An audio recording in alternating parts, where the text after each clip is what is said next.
If you could Thanos Snap your family or friend's faith out of existence, would you do it? Why or why not? This is the first of many wonderful questions that I'm excited to answer today for our Q&A to celebrate 100,000 subscribers. What an insane thing that is. Seriously, maybe you don't understand how insane for me.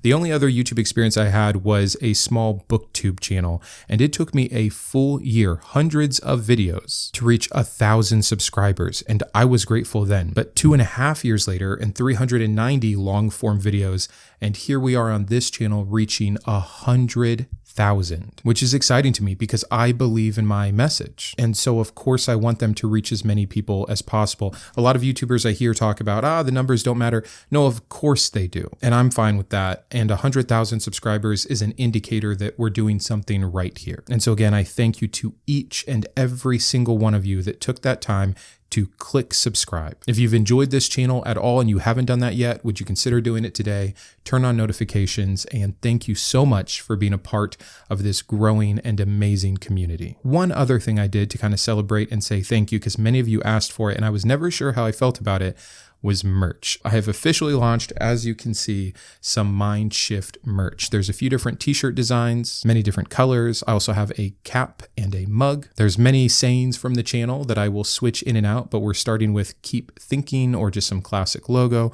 or just Mindshift. You have a few different options there. So after you watch today's video, please feel free to go and check out the store. The links are in the description down below. And it's just one more way that you can support me and the work that I'm doing here. And again, I know no one wants to hear it, but I just cannot say thank you enough. I realize that this is not something I have built, but something we have built. And we're doing good. We're helping people that are in their deconstruction journey. We're normalizing this to fight against the fear and indoctrination. We're giving to charities that do real good. We're learning about history and psychology and philosophy and religion and the good and the bad and everything in between. And I'm just so pleased about where things are at. So let's get to these questions. And going back to Bubba's question, what a hard question. And I tried, by the way, not to think about these too far in advance. I wanted this to be mainly off the cuff. So hopefully I don't say anything I regret.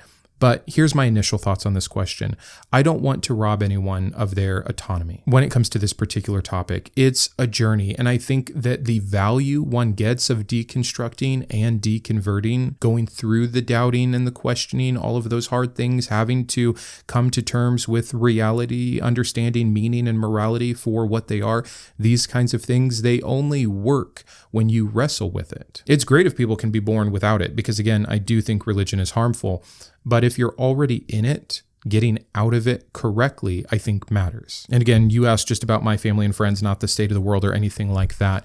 So for them, no, I'd want them to be ready. I'd want it to be part of their process. I do sometimes wish I could snap away the harm of religion, the way that it is forced on young and developing minds that can't question or know better or hear the other side, the tactics of fear and control, the shame and guilt that are associated with it, the many harmful doctrines. Yes, I would love to do that, but just to take away people's faith, I don't think so. What I'd rather do is keep creating a safe enough space like I'm doing here for when people are ready, when that doubt does first creep in, when they finally reach that moment of being willing to take an honest look. So hopefully that answers your question. And quick note before we move into the rest of the questions, many of you were so kind saying what I meant to you, what the channel has done for you, giving me a great compliment, and then asking your question. For the purposes of today's video, though I really appreciate it and I read every single one and it means so much, I'm only going to be covering the actual questions. So the next question is kind of this moral dilemma question or a trolley problem question.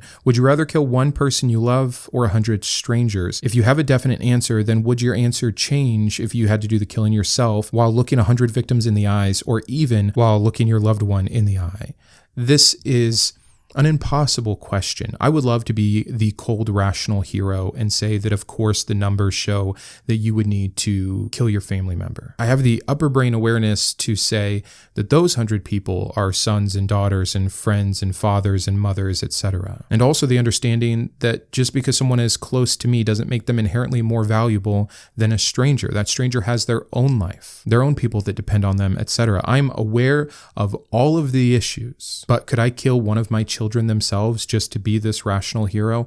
I don't know. I don't think so, honestly. And that probably makes me a hypocrite in this kind of moral space. But at least I'm not also a liar. I also hate when people try to game the system. They're like, well, I would offer myself instead. No, that's not what's on the table. I've always been a very fair player of the would you rather game. There are some variables, how old and which child. And I say that because of their understanding. My son is incredibly pragmatic. And if he was, say, 35 in this scenario, he would probably be saying, Dad, do the right thing. But if I'm doing it to my young daughter who can't comprehend what is going on and just sees the sheer betrayal of it, that does change things. Again, it shouldn't, because the question is based around this trolley problem, this numbers problem, this utilitarianism.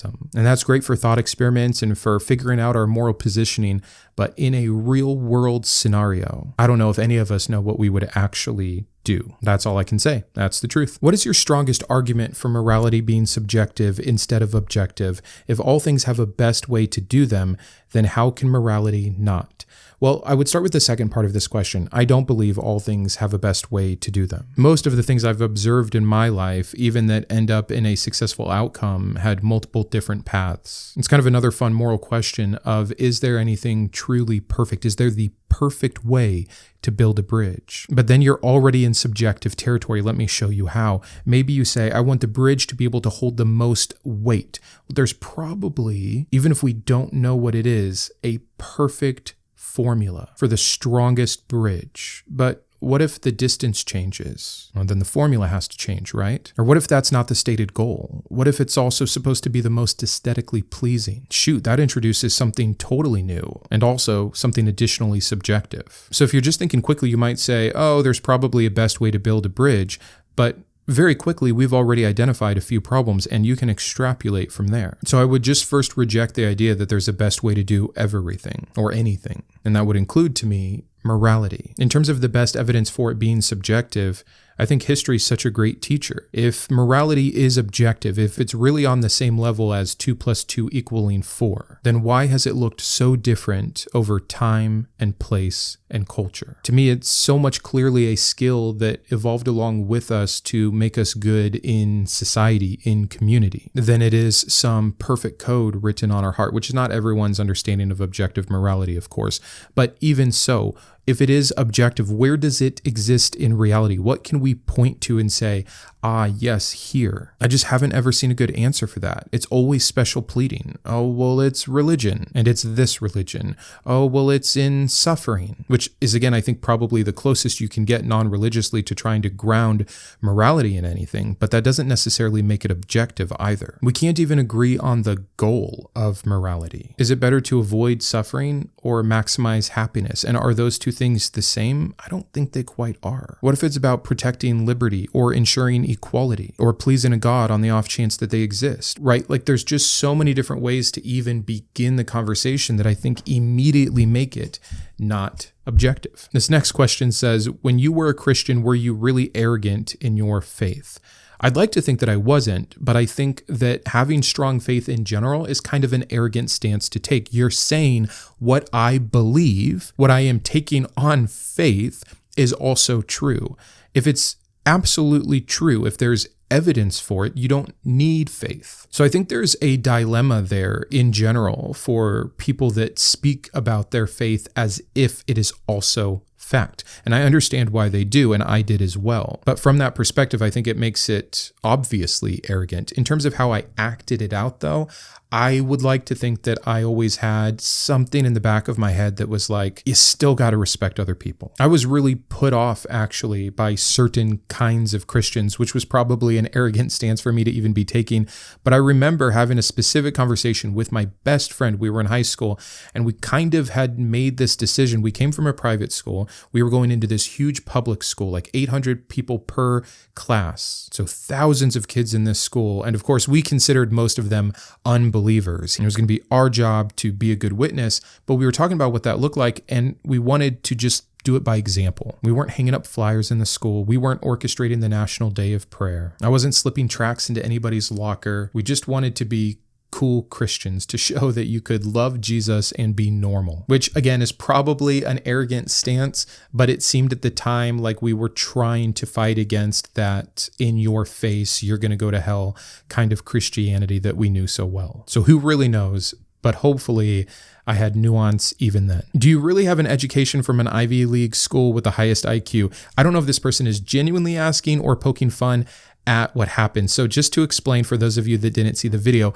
I gave an example. I think it was in my first reaction video to Capturing Christianity about the demon claims, on how just because one gives a push away to something greater, it doesn't make something smaller true. So in my example, I did the push away of, it's not like I went to the fanciest of schools. It's not like I have 3 advanced degrees, but I did go to a pretty good school and I do have a pretty good degree. My point was, me doing that push away didn't make those next 2 things any more true. But that seemed to confuse a lot of people, and it looked like I was bragging, and I wasn't. I've done IQ tests in the past, like little online ones. I have no idea. It's never been anything special. I do have 2 degrees. I have one in business leadership and one in Bible, and they came from a university that's just normal. I did some credits at my community college. I went to my state university, and then I finished at a Christian college doing night classes while I was working. Education-wise, I promise you I am nothing special, nor do I think that I am. I'm also trying to get to questions that people asked multiple times. There's one question that was asked the most. It's about my family and faith, and I think we'll save it for the end. But again, I do want to cover ones that came up a few times, and for some reason, a lot of people asked if I was a gamer. I am not in the sense of what you think of as a gamer. Did I love playing Super Smash Bros. On Nintendo 64? You betcha. Did I get into Halo 3 and Call of Duty for a little bit there? Yeah. But nowadays it looks like playing Switch with my kids. We have family Mario Party night where all 4 of us do Mario Party, and it is just the sweetest and most fun time of my life. My son's a little bit older and we've recently gotten into Fortnite. That's been pretty cool. But both of my kids love games, so we do a lot of board games as well. We just got into Risk as a family. We've made a couple board games ourselves. In fact, if I ever go far enough with it, I would love for you guys just to bless my son's socks off. If I ever can put this thing together and just have you all buy a ton of it and let him just enjoy this little moment of success. He has worked so hard on some of these games. But no, I would not consider myself a gamer. Do you think apologists know the truth but are just being dishonest to keep the belief system alive for personal gain? I think it's nuanced. I think you have a lot of different kinds of apologists with different motivations and at different levels. I would not be surprised at all for people that are bigger in that space to eventually see the plot holes and choose, even maybe subconsciously, to ignore them. It's already hard enough when you're going to become the black sheep, when you're going to lose community, when you're going to lose respect, which is something I think we don't talk about enough with deconstruction and deconversion. I lost so much respect from people in my life, which does matter when I left the faith. And then you add people's paycheck and a nice paycheck on top of that. And yeah, I think that you've got some motives there that are going to get in the way of truth. That can work for anyone in any space, though. Do I think that apologists are just more inherently dishonest?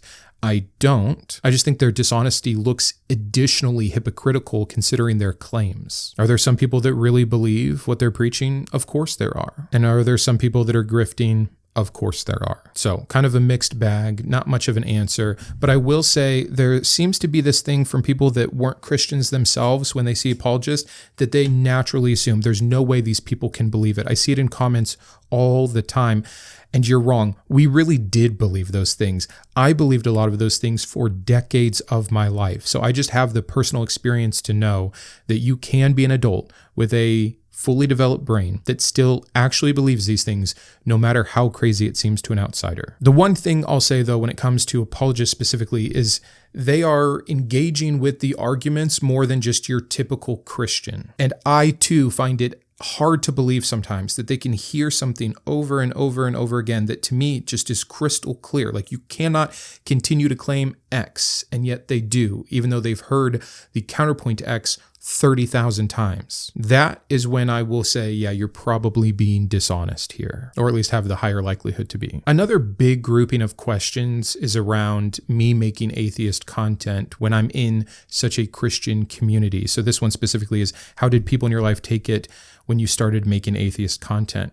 Well, I didn't advertise it, and I had no idea it was going to be this big. You know, I had the BookTube channel, and I started talking about like my deconstruction and a few issues with prayer or free will because they were related to books that I was reading. And then I made the decision to go ahead and create this second channel. And when I did that, I didn't tell anybody because I didn't know how long I was going to do it or if it would take off or anything. So I didn't even tell my wife for like the first month or two. I don't remember how long. I wasn't hiding it from her. I just wasn't sure if it was even a thing yet. When I realized it was a thing and I was going to keep doing it, I did immediately tell her, but I didn't feel I owed it to anyone else. Now I've got two main guys that are just the most important people in my life, my two best buds. And one of them knew about my BookTube channel. So he saw that transition go. And we didn't really talk about it. And then it did kind of blow up about a year later. And that was really hard. I had no idea how much resentment, and still speaking the best about him that I can, he had developed for me through watching that content. And it all came out in this one big conversation, and it broke my heart. When I discussed it with my wife, I gave the example of being that high schooler and you think that you're in love with someone and they're in love with you, and you find out they just consider you a friend. Like the difference in how I was thinking of our friendship versus how he was, or at least the impression I got based off what he said to me in that conversation.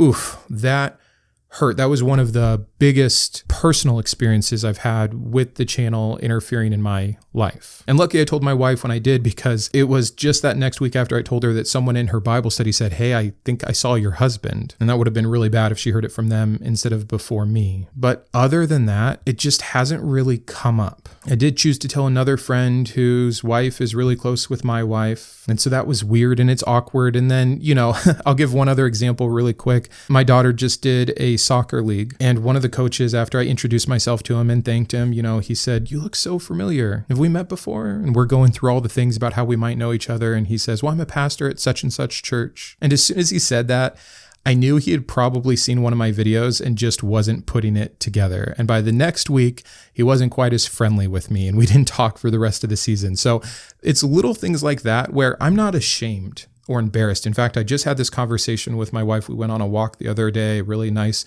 long walk, and we were talking about some of our differences, and we'll get into this more at the end of the video because some of it is the boundary of when and how often we talk about this. And she told me a concern she had, that she realized her aunt, who she is very close with, follows a pretty prominent Christian online apologist. And she said, "I'm worried if he interacts with your content that she's going to see that." And though I hear her concern very much, I also know her feelings about this particular Christian creator. I know that neither one of us thinks that this person is honest and that the kind of Christianity he is repping is harmful and wrong. Even she thinks that. And so I kind of told her, I said, I believe in what I'm doing. I don't say anything that's untrue, at least not on purpose. I'm honest. And I'm not doing it just for the money, which I think we both assume this other person is. And I said, "So were you embarrassed for your aunt to be following someone like that? Or are you only embarrassed if she were to see what I do?" And this isn't to paint my wife in a bad light. She was so receptive to this and really understood what I was trying to say. But I gave her the example. I was like, just because it's Christian and so he's adjacent to what you believe, I understand that that doesn't look as bad, and I'm way over here. But in terms of like our morality, what we believe is good, sticking up for what you believe in, defending your beliefs or lack thereof, being honest, trying to help others, wouldn't you agree that you and I are more aligned here than you and him? And she said, "Yes, of course." And I said, "Well, then why would that be embarrassing if your aunt found that out?" And she got that. And again, it doesn't solve or answer everything. I get that. I know why it would be hard and difficult for her very close family that doesn't know about this to come upon it. And those are the kind of very hard conversations that we have that the channel has introduced into our lives. At some point, the kids are going to get older. Their friends might be seeing it or talking about it. And yeah, it's something that we still have to figure out. And I wonder every day if the channel is the right thing long term. But for now, I'm convinced that it is. And I am sticking up for what I believe to be true, which is that deconstruction sucks and is hard, and deconversion is even worse. And there's not a lot of safe spaces. There's not a lot of vocalization, normalization of the things that so many of us go through. And just because I happen to be part of a circle that is very closed in doesn't mean I don't have the right or shouldn't stand up for what I believe in. But that's tough. That's why having shared values or differences in those values, is something to take seriously. So I'll let you know as I keep going through it, but I'm just being a little more vulnerable, being a little more open. Here we are 100,000 later, and I'm bringing you along for the ride. That's what this has always been. So more to come still here at the end of the video, but let's move on. Why are you not more regular with the podcast episodes? So for those of you that don't know, I do have a Spotify account, and I only put the conversational, what I'm calling podcast episodes on there, which I only have like 8 of. It's somehow much easier for me to create the 3 videos a week that I do than prep and plan for these conversations and do them justice, and not just do them to do them. I could have had 100 conversations by now with people, but would we just be saying the same thing on each one? I do wait for those to be a bit more inspired. Like the perfect example, this upcoming one on Thursday, Gavin, Ortland, and I are meeting to film what will be episode 9. We first started emailing a year ago about having a conversation. And yeah, there's a lot of stuff I'd love to talk to him about. I'd love to get into his slavery apologetics because I've made videos on that. My initial plan was to talk about how the multiple denominations is actually an issue for the validity of Christianity, because I've seen him defend that. But it wasn't quite enough, apparently, to get me excited to push it over the edge and schedule a date. But then I saw his video on atheism being unlivable, and it's like, okay, no, I want to talk about that. Now I'm ready. So there's so many people I can't wait to talk to, and especially people in the space that I know you guys are eager for me to talk to. I can't wait to talk to Apologia. I can't wait to talk to Drew from Genetically Modified Skeptic. But when I do so, I want to have the right topic, and I want to be ready for it. So that's my excuse for why there's only 8. This next one is the question, to be or not to be. The way that it's framed in Hamlet is a little different. It's more about pressing on with the sufferings of life versus giving it up and going into the unknown. But when I typically have thought about this, it's in a zoomed out nature, not just me specifically, but humanity. And is it a good thing that we're here? And again, it depends on what angle you're taking it from. Is it good for the earth? It's not going so well for the earth to have us here. Is it good for other species? You could make cases on both sides. Is it even good for our species? And you get into some antinatalist kind of conversations. Is this amount of suffering ever worth the good parts? And of course there's good parts. And that's when it just kind of circles back around to being individual. I'm glad that I don't have a button in front of me with erase all suffering, but it's because Thanos snaps humans out of existence. And even then, that doesn't end animal suffering. The truth of the matter is that it is an unfair world, and we'd expect that naturalistically. Where it's inexcusable is, unlike myself with that button, God did have that button before he ever created anything. We're also interjecting our idea into the middle of this, where there are people who want to live, who want to still be here, who want to have kids and see them grow up, who are making the world better. So being in a current state and saying, what's the best we can make of this? And being in the state before time and existence, knowing what would be and still pressing forward with your all-powerfulness to change it in any way, shape, or form. That's why the problem of evil and suffering is so legitimate when we talk about a triomni God. But when it comes to us and our opinions, they are just that. And I could only see it being from my position of privilege to say, to be, which for me, for now, is the answer. But how unfair for the person who has been a child soldier, who grew up, ended up having a family, got away from it, just to have their family completely destroyed, their children taken from them, and the one child they have left, they're watching starve to death right now. That's a reality, and not just a fringe case. For many people that have lived a shared portion of the human experience that I have. Should that be? It's not really for me to answer, but my point is I would understand people having a different answer than myself, and I would never want to impose my answer onto mankind at large. So again, just answering the only way I can for myself, I am happy to be here. I am also terrified to be here sometimes. Terrified for my children, for their future. I think most parents are, by the way. I think that's why religion looks so attractive. But plain pretend doesn't actually make it better. It doesn't change the world. In fact, I think it does a lot to harm the world, or at least keep the world exactly as is. I would much rather take that suffering head on as the catalyst for needed change than continue to pretend. Would you rather spend 1,000,000 years in hell or an eternity in heaven?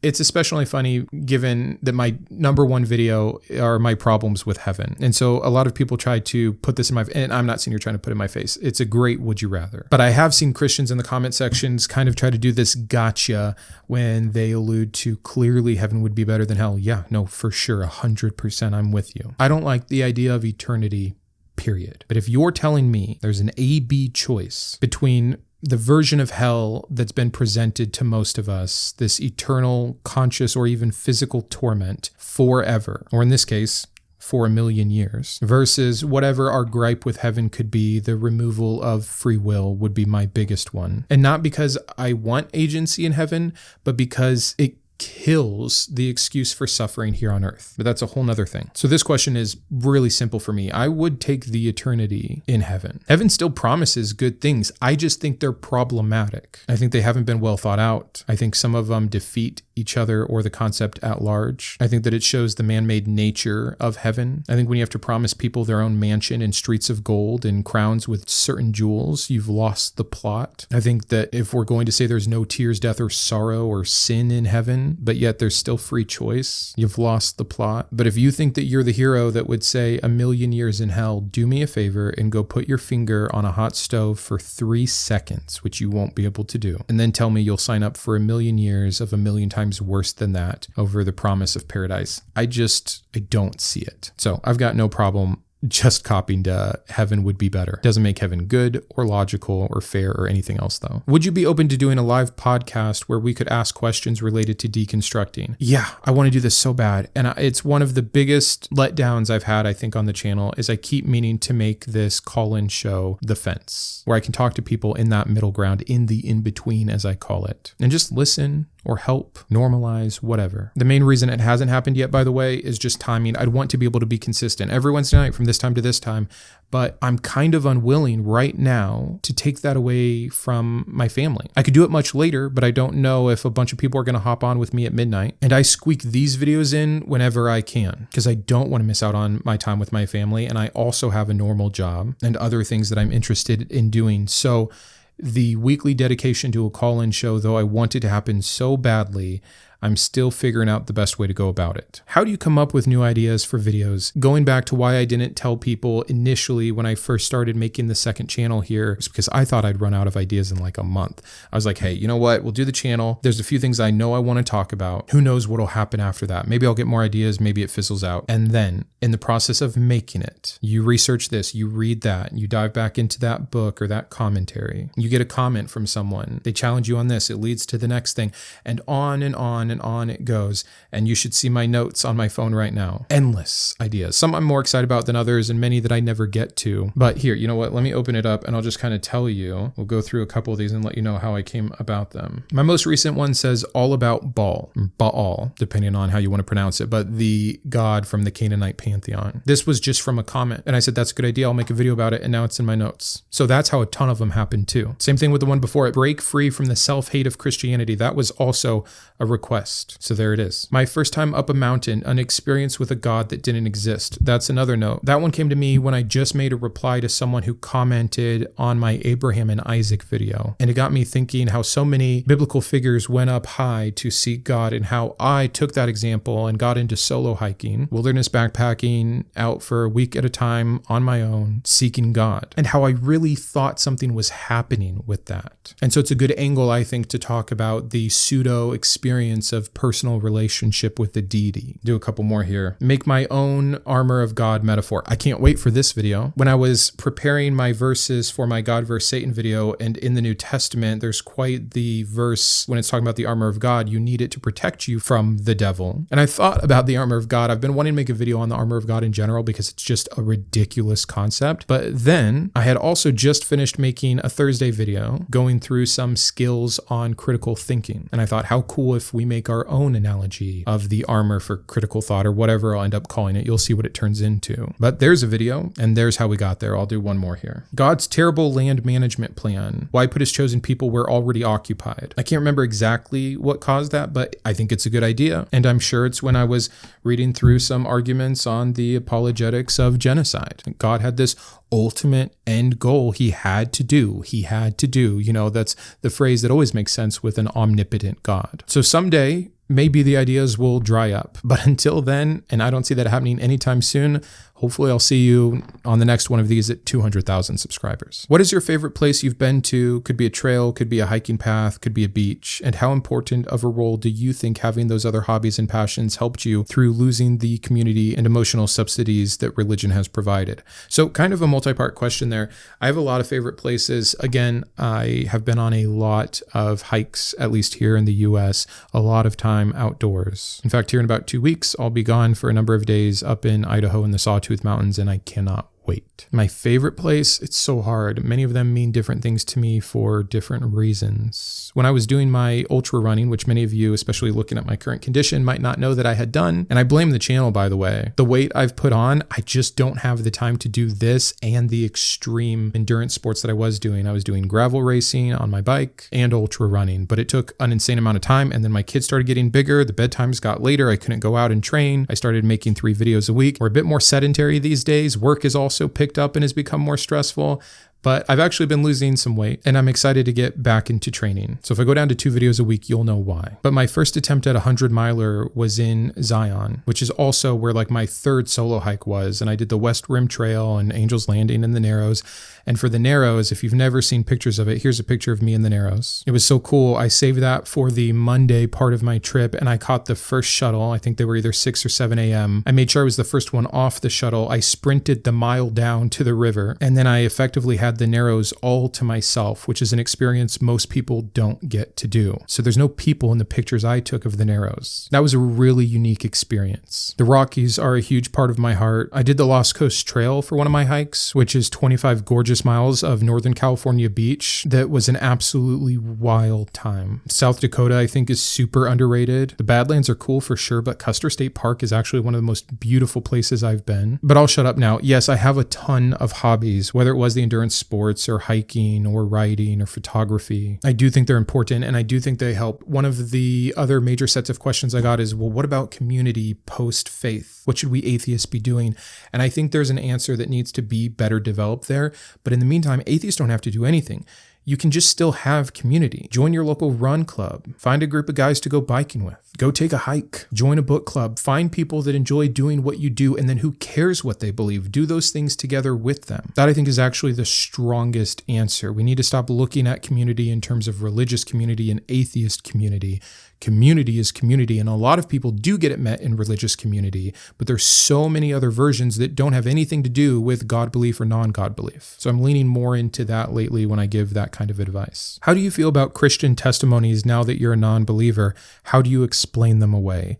One, I don't think we have to explain them away. I still have yet to hear any Christian testimony that proves God or a specific God. Christian testimonies are just accounts of anecdotal experience. For every Christian testimony, there is a Hindu testimony or an Islam testimony. And you don't contend with those because they're not in your sphere. Christians don't contend with the testimony of some indigenous person in their particular belief and how they have found peace or solace or miraculous healing from their set of gods. They chalk it up to either them being wrong or exaggerating or having a vision or hallucinating or wanting attention or demonic activity. The easiest thing I can do is point to the video I did about Big John Steele. If you really look at most of these testimonies, it's just unbelievably fallacious when people try to say, because I felt this or experienced that, it means for sure that this particular God is true and to this particular degree. No. But generally, I do know the feeling of someone says, no, hey, you don't have to believe me, but I'll never not believe in God. Jesus showed up to me physically. He told me this, and man, that's what I've been thinking about for the last year.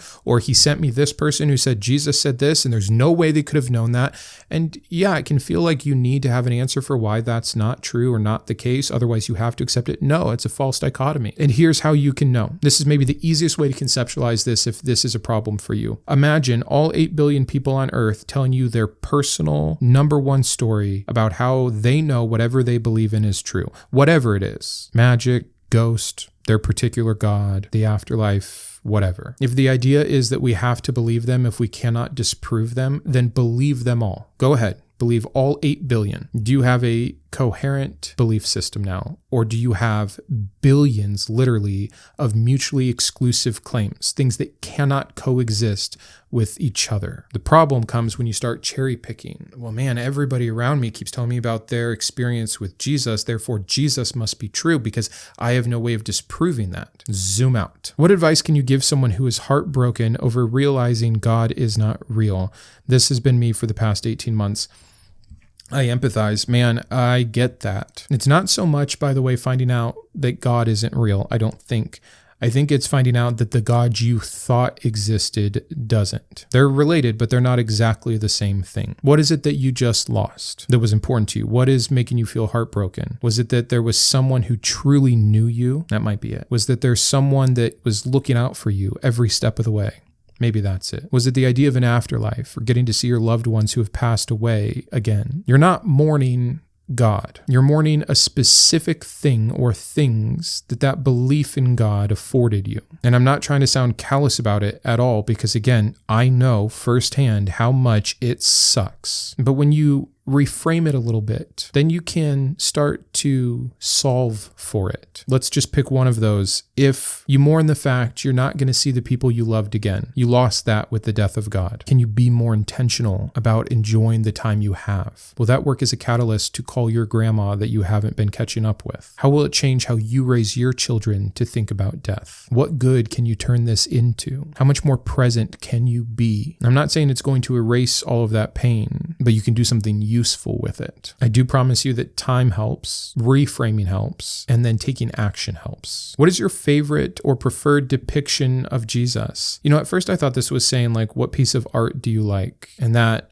I do love religious art. And I would have to really comb through and figure out what the best answer to that is. If I think of one, I'll put it up on the screen now. But if we're talking about like version of Jesus, because there's so many, meek and mild, suffering servant, ethical genius, zealot, liberator, right? Then for me, I don't want to idealize a version of Jesus into something that he's not. What I've actually found to be pretty cool, and forget the whole mythicist or non-mythicist position, something happened with someone, even loosely, most likely historically, that led to this legend and lore. Now, I have no problem saying that there was probably a person whose name fits with the translation we have done to Jesus that lived around this time and said some of these things or things like them that got a lot of attention for being countercultural and was bringing in some pretty extraordinary and new ideas for the space and time. I think that's probably true or true-ish. And I think that's about as good as it's going to get. And I think that that's cool. I think that it's neat that kind of person lived. That in such a time of tradition and code and rule and law, under oppression, was there someone who stood up and said, maybe we should be thinking about this differently? Maybe it's not so much about the letter of the law. See, that's what I mean, though. As soon as you start to like conceptualize one form, you're hit with the biblical contradictions to that. I was just going to say this idea of the countercultural Jesus saying more about the heart of the matter than the letter of the law. And then we literally have passages where he is defending the letter of the law. So from the Bible, you just can't get a coherent Jesus. But historically, I think we did have someone that challenged the status quo in a unique time and place. And I like that. That's interesting to me. Jesus the philosopher, even the bad one, even the one I don't fully agree with, would be my favorite depiction of Jesus. How did deconstructing change you as a parent? First of all, how did parenting change me as a deconstructionist?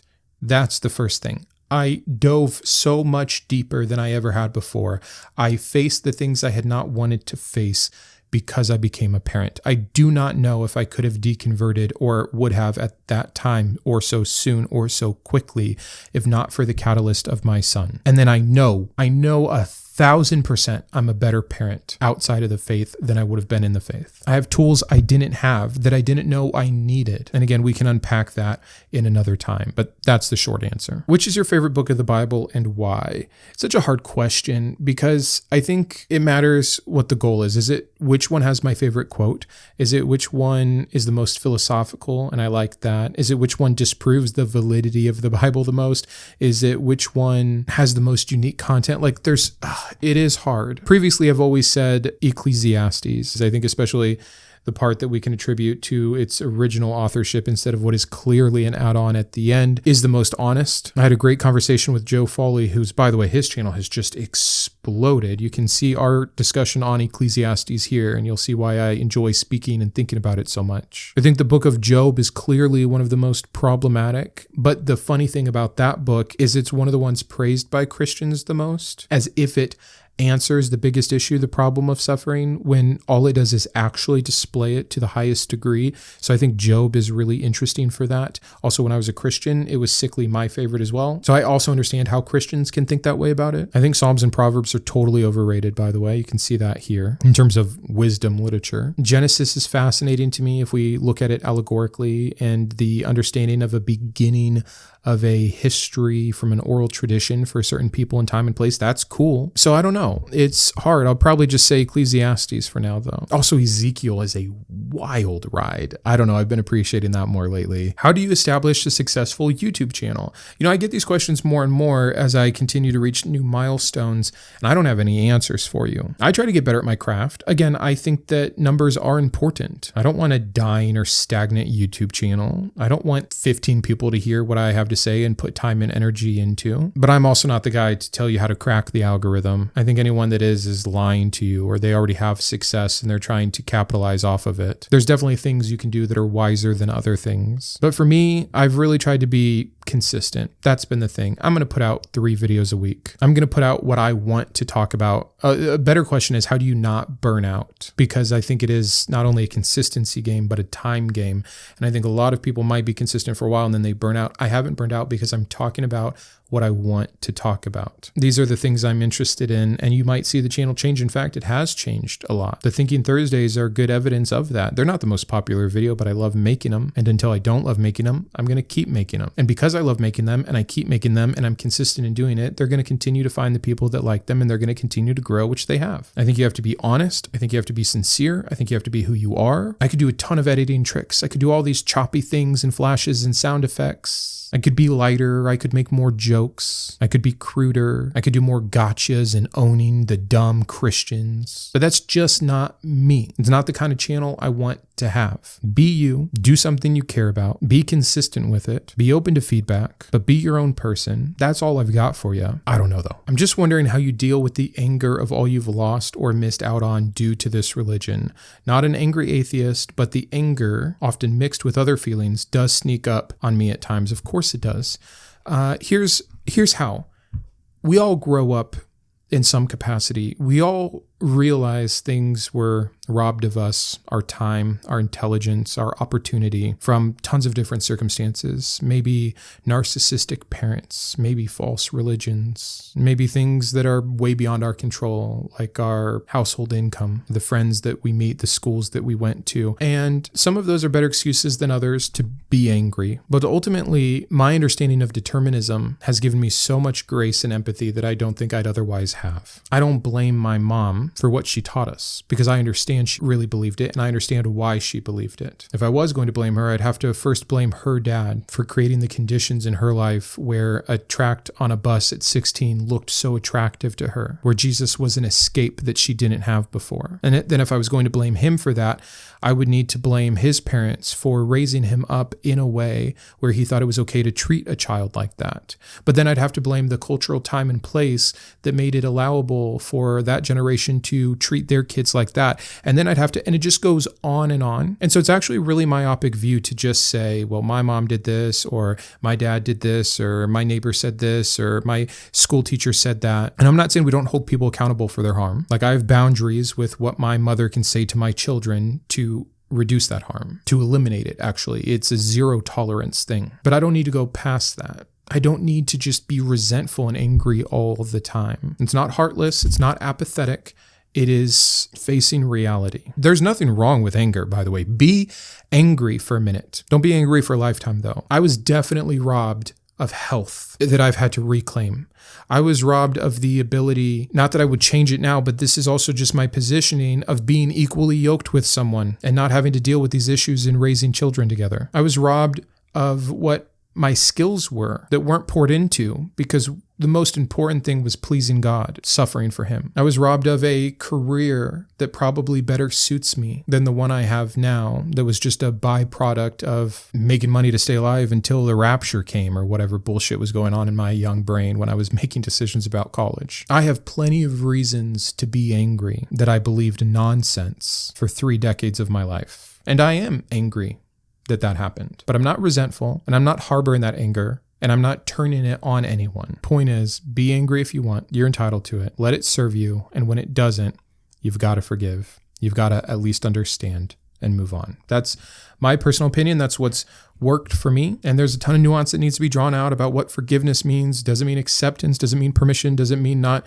putting people in their place? Blah, blah, blah. We'll get to it in other videos. This is just the first part of this question, but I got this question a lot too. What kind of music do you enjoy? Thanks for taking an interest in my personal life. I love music dearly. I'm so affected by it. It's always been important to me. So all I can tell you is I truly listen to almost everything, or I can at least find a way to appreciate all genres of music. What I've been listening to most recently in my truck on satellite radio, channel 30, is Dave Matthews Band, and I can't get enough. I love Dave Matthews Band, again, as a saxophone player. Oof, there are some great Dave Matthews songs. I think that it's just some of the best music, and he plays it different every time. And I love bands like that, like the Grateful Dead. You're never going to hear the same version of it twice if you're listening to live performances. But let me just pull up my Spotify, kind of like we did with the notes, and just show you what I've been listening to. So Every Day was the album by Dave Matthews that was my favorite. Of course, The Space Between was the radio hit, but man, If I Had It All, So Right, What You Are, and Fool to Think. Good Lord, I love those songs. Also on here, I got back into Don Henley the other day. Got some Brian McKnight, Taking Back Sunday, Dashboard Confessional, Atmosphere, Damien Rice. For the first time, I always just bring my kids in the truck and we listen to music. And I'm probably the annoying dad in the front seat talking how much about, when I was 15 in this song. But those are some of the best memories I have with my dad, was riding with him and listening to the radio and hearing about his life. And so I hope my kids appreciate it.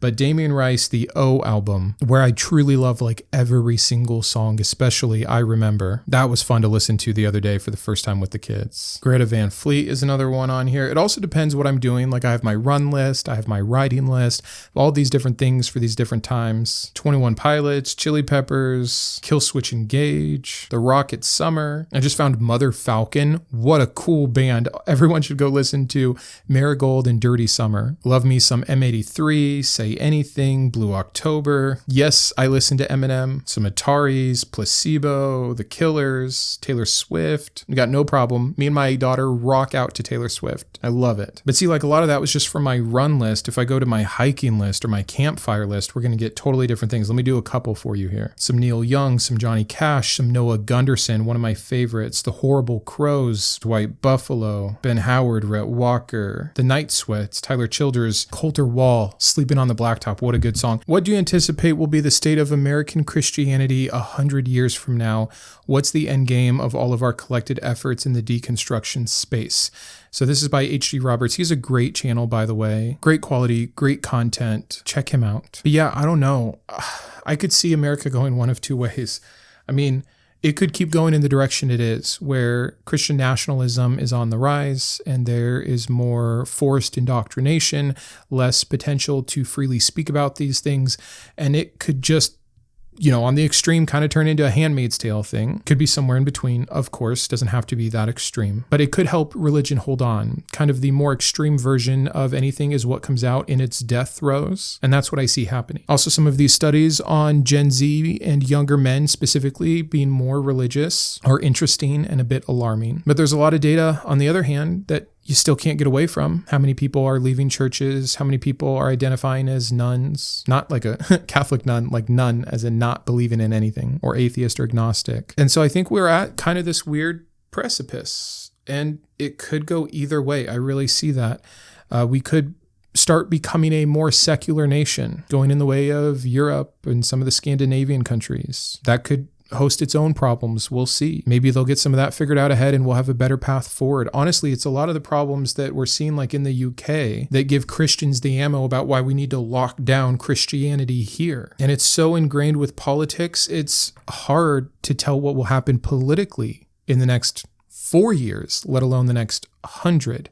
Truly 100 years from now, I think that there's good reason to believe that the Abrahamic faiths in hopefully westernized society will have fallen by the way of Greek mythology. What will replace it is the big question. The second part of the question, though, the end game for what some of us are trying to do in the deconstructionist space is just to help individuals. And I believe that that is the best thing that we can do. Individuals lead to groups, groups lead to masses, masses lead to real change. So I hope people are finding how to live better well, how to get better communities, why what they believed wasn't true, and how not to believe other false things, because that's the big thing. Will you just leave Christianity and go believe another false, harmful thing and think you've made a progressive step? Or are you taking what you learned and why you learned that Christianity was untrue and applying it elsewhere in life? I have no idea where it all ends up, but I'm willing to roll the dice a little bit on trying something new, because religion as we've had it, and specifically the Abrahamic faiths as we've had it for the thousands of years we have,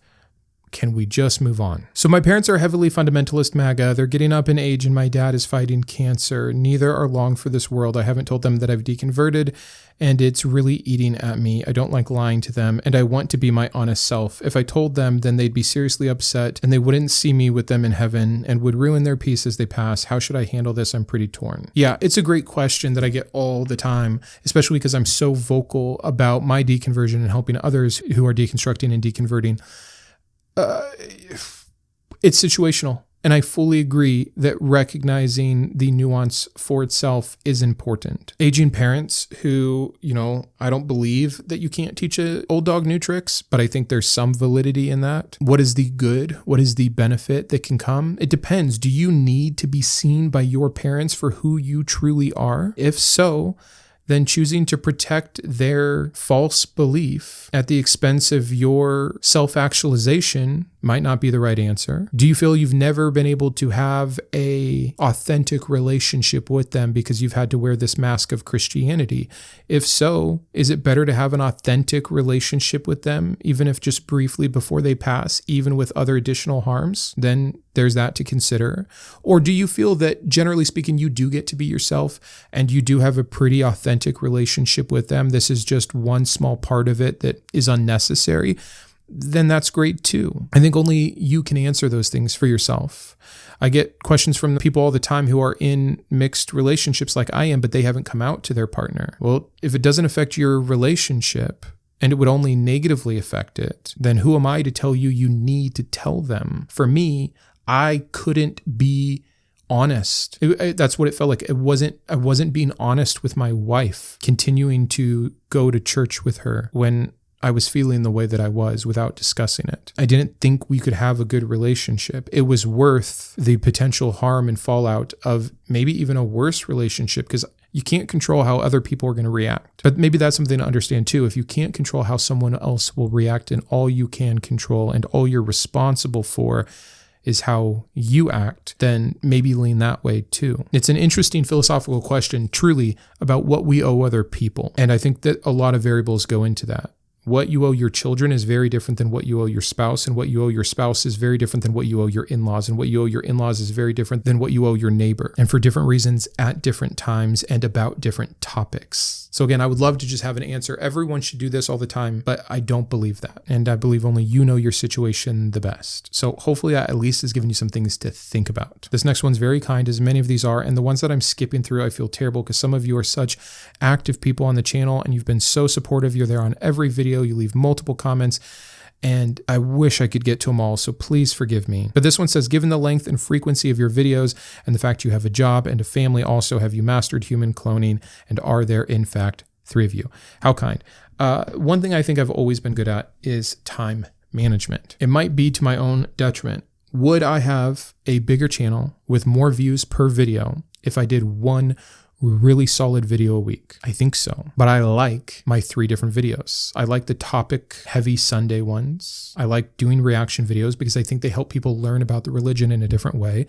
And I like the philosophy videos on Thursday. When you put 3 out in a single week though, as soon as you put another video out, it immediately drops the performance on the other video. And though that all goes up in general with the numbers, it hurts to kind of see it doing so well and then knowing I'm purposely the one choosing to turn it off. That's why I've never had like a viral video. I kill all my own videos 2 days after I put them out. And so I wonder all the time, like, am I doing a disservice? I truly don't know for sure. But also the amount of people who are supporting financially on Patreon, which is another huge thank you, way too late in the video. But seriously, makes all the difference in the world in me being able to do this. I can't give them much. I don't interact over there a lot. I don't have a lot of time, but what I do have is the ability to make 3 good videos a week. And so that's what I do. As for how I'm getting it all done, I'm probably not sleeping enough. It's funny. I usually turn my watch to like a blank screen like this that's not so specific before I start filming. But sometimes there will be a video where I forget to do that and you'll see that it's like 1:15 in the morning. And I always think, are people seeing that? Because that's the only time I could film and able to get my next Sunday video out. But I am up regardless. I'm up way too late every single night. And family is first priority. And the second that the channel gets in the way of any time I would actually spend with my family,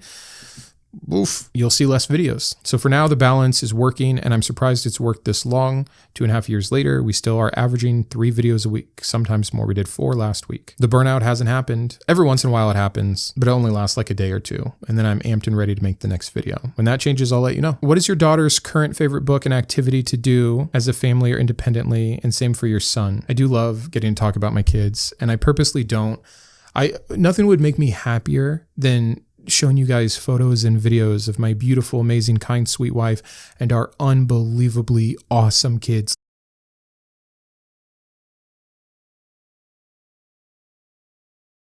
Like objectively the best kids in the planet. Feel like I'm robbing all of you of meeting these 3 wonderful people, but I just won't do that to them. I can answer this question just fine. That's what I mean. I'm happy to be able to speak about it because, again, man, if I could just bring my kids on, if I was the kind of person that thought it was okay to put your kids on YouTube, but I won't do that to them. So right now we got into Anne of Green Gables with my daughter. We have dates every other Friday night, and then the others are with my son. So we split up as a family of 4, and that's when I get my one-on-one time with my daughter. So we're reading and watching Anne of Green Gables. And it's so fun because Anne is fierce and poetic and sees the world so beautifully and with so much freedom, but also feels things so deeply. She's very much like my daughter. And it's been fun showing her how that looks in an older child and how much it can touch and bless everybody around them. So that's been really cool. My son is a mini me, and he gets excited by all the things I get excited by. So we do a ton of mythology. He loves talking about Greek mythology and Egyptian mythology the most. We've also been watching a lot of science videos. There's so many good science communicators on YouTube. And so, once a day we'll watch a little 5 or 10 minute video together, and that sparks questions, and we'll go look in my library for a book about it. And that's really fun to get to have someone that I can share that with. And I'm also trying to, raise him up at the same time. So for the first time ever, I just read him If by Rudyard Kipling, which is one of my favorite poems about being a man and being a good man. And we talked about it, and it was awesome. And he grasps things at such a high level. Again, I could talk about my kids forever, but you guys have no idea how awesome they are. It's truly incredible. And so while we're talking about family, maybe we should end with the last question, the one I got the most hands down, which was living in a mixed faith marriage, or advice on how to do it, or if you should do it. The questions came in so many different fashions, usually with your guys' own personal experiences. And all I can say is I've been silent on this for a couple reasons. One, the privacy of my family, specifically my wife, who has Christians in her life that know about and watch this channel. And 2, because we're still figuring it out. A question I do see a lot, and I saw it here, was, hey, I'm dating someone and I don't believe anymore, but they still do. I love her. What should I do? That I feel a little stronger about, just having the experience of someone who's been married for a decade and a half, that luckily my deconversion happened after we had 10 years under our belt and after we had children together. I say luckily because we've made it work. Some people, that would actually be an even worse thing. But we had such a foundation, and we were so unwilling to let anything tear apart our family that our children would have to go through something like a divorce or anything like that, that it wasn't even on the table. And so if it's not on the table, then we're going to find a way. But you still have the table in front of you. And to be big brother for a second man, my advice to my own children would be to find people with the same beliefs and values they have, because it's only going to get harder. The infatuation ends, the honeymoon phase, whatever you want to call it. Though my love is still burning and deep with my wife, there's a reality to long-term committed partnerships that is so much more than the quick beating heart. And you're going to need a lot more than that to weather the storms of fundamental differences about the reality of life. And it may just be something unnecessary to deal with when you don't have to. Now, the romantic says, follow your heart. You love her and she loves you, make it work. But I do think there's a bit of naivety there. And I would just caution you very much, or anyone in that boat, that before marriage, before kids, I would be as aligned as possible before going into those two things. On everything. As for my relationship with my wife or our friends and family and in-laws and everything else that has come up, again, that second reason being the biggest one, we're still figuring it out. All I can tell you are boundaries are good. Know when to talk about it. Know when it's going too far. I would see times where, more in my immaturity during my deconstruction, I wanted to convince her. I wanted her to really see, if she could just see the harm that I see, if she could just see the errors that I see, but she thinks differently than I do. That's true in any relationship. And understanding that and slowing it down and saying, okay, is it too much? How long should we talk about this? What's off limits? Should things be off limits? When should we talk about it? You know, it got to a point where we would never talk about it in front of the kids. So then every date night, we just ended up discussing that. That's not healthy. And I think about even our most recent date, just the two of us out without the kids. Kids are at the grandparents. We didn't bring it up purposely once. And we had a wonderful time. And sometimes we have wonderful times when we do talk about it. You know, we've gotten a lot better where we can just say what we both want to say, disagree, smile, kiss, and move on. But I don't know if everyone's wife is as cool as mine. So good luck with that. I say a bit facetiously because, of course, I do really wish you good luck. But I've said many times before, if my wife had been like any of the other women that I know that are Christians in Christian marriages that went in with expectations to have a Christian marriage, I don't know if it would have worked out. I think I did get really, really lucky in that regard. And we've worked really hard, but our hard work will look different than your hard work. So the question is, are you both willing to? And if so, then stop fighting about it and start working together as a team to discuss that, okay, these differences exist. That's a fact. We're going to stay together. That's a fact, if that is the fact. And then it just becomes about, how do you make the best of this situation? Instead of, I need to convince the other person, or should I leave? Should I not? That kind of stuff. You're always going to fail there. Know what the facts are, set some boundaries to protect the facts, respect the boundaries, and communicate honestly. You know, I gave that example earlier, but when I was able to tell my wife honestly, it hurts my feelings sometimes when I feel like you're embarrassed about it simply because I'm not adjacent to your belief system, even though we're more aligned morally and value-centric than other things. She heard me and she got it. But I was willing to say that very uncomfortable thing. And I think we made progress. That was just the other day on a walk. She also was amazing and brought up to me that though she has said things to me verbally, she feels like maybe her emotions or posture or experiences might be saying something else. And she wanted to call that out in terms of her expressing freedom with how I communicate with the kids about certain things. That was so amazing of her to do that. And I was able to say, yeah, you know, I have heard these things from your mouth, but sometimes it feels like when I see you tense up when I'm about to say something in front of the kids, it's this form of shutting me down. That's a real conversation we just had that we're making progress on. So again, it's always so hard for me to want to give advice because I don't know your spouse or your in-law or your friend or your family member or whatever. You know, there's also this idea that when we're all talking about we're atheist and we're in relationship with someone who believes, that it's kind of on them.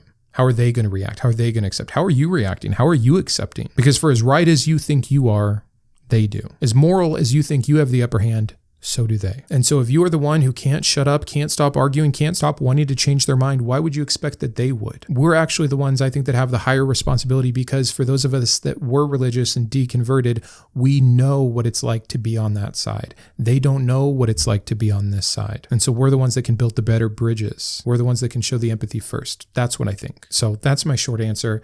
And maybe for now as much as I'm willing to say about it. But again, I cannot say thank you enough for this huge milestone. I cannot say thank you enough for every single subscriber, commenter, person who has liked a video, shared a video, supported me on Patreon, given me a suggestion, given me feedback, suggested a video. This is truly a community. Like, even when a video flops, I know we're going to get to roughly 10,000, except the video that came out most recently, God vs. Satan Part 2, which I thought was going to be awesome. I don't know why it's doing so bad. But generally speaking, I feel like there's at least 10, 15, maybe 20,000 people here that are going to show up on almost every single video that are truly supporting the channel. And that's insane and amazing. And I thank you. And to everyone else who comes by every once in a while, never comments, I get that. You're still so welcome and so appreciated. And again, to the patrons, the people that have actually contributed money, or the people on Super Chat, it's huge. And I'm uncertain about my future. And I think, like most people, in terms of AI. And so if this channel can become something that is more secure somehow than my normal job, that's amazing and important to me, especially in continuing to put time and energy here instead of firming up things elsewhere. So give if you can, buy some merch if you can, and thank you so much for this channel. Until the next one, keep thinking. I wanted to personally thank my top tiers of support: my Iconoclast, Ann, Boris, Grant, GVI, Jimmy, Joe, Kitboga, Matthew, Perry, and Shawn; my Humanist heroes, Craig, James, Jared, Christy, and Matthew; my Atheist advocates, Aquitar, Caleb, Dan, David, Drew, Jeff, Jeffrey, Julie, Malcolm, Paul, Sparky, and Thomas; as well as all of my secular scholar patrons. If you believe in the mission of this channel, please consider joining these fine people.